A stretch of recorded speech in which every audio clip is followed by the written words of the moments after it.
दोस्तों तुहाडी खिदमत अज बस चंद पंजाबी शेर लैके आया। उम्मीद करना कि तुसा पसंद जरूर करे सो।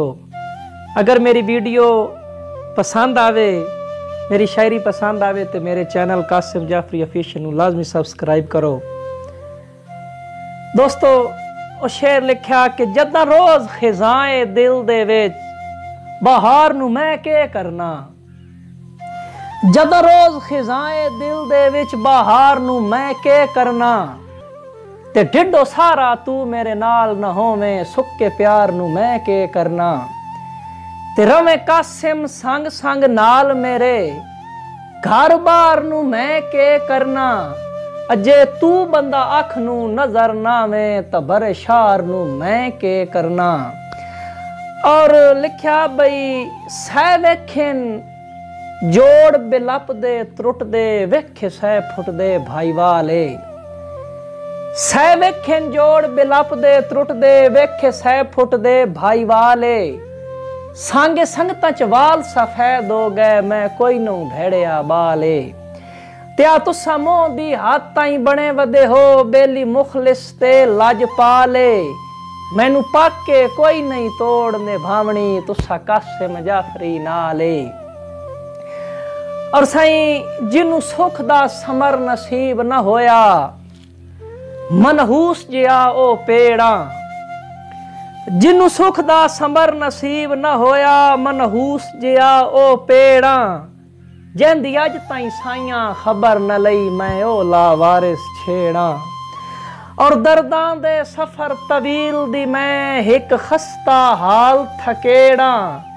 ओए हंजे ना दा कासिम जाफरी हाँ वैसे मुल्क दी यार बखेड़ा। और साईं लिखा भी बेली होंदे टेक हयाती दी होंदे अखीं दे तारे बेली। बेली होंदे टेक हयाती दी होंदे अखीं दे तारे बेली। दुख सुख दे वेले बनदे हिन लजपाल सहारे बेली। ते सच कासिम लोग दा ना आधिन होंदे जान तो प्यारे बेली। आ पैरी जुत्ती भी घतनी भोल वेंदी सद जजन चमारे बेली। और लिखा बई बेली होंदे नूर निगाहां दा नाले होंदे दिल दा वाले। बेली होंदे नूर निगाहां दा नाले होंदे दिल दा वाले। ओ जिंदगी कासिम जिंदगी है जेड़ी गुजरे बेलियां नाले। और ओ बेली नस्ली नहीं होंदे जेड़े कर दिन जीण मुहाले। अब बेली हिक भी उम्र ते काफी होंदा जे होवे निमक हलाले।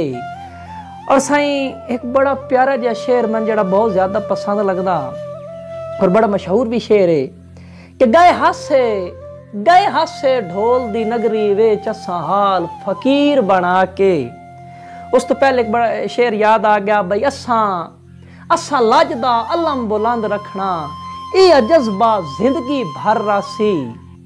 असां लजदा अलम बुलंद रखना ये जज्बा जिंदगी भर रासी। जिंद संगत तो कासिम वारनी है या धड़ रासी या सर रासी। ते या बनिया भोल भी भज वैसी या कैम हमेशा थर रासी।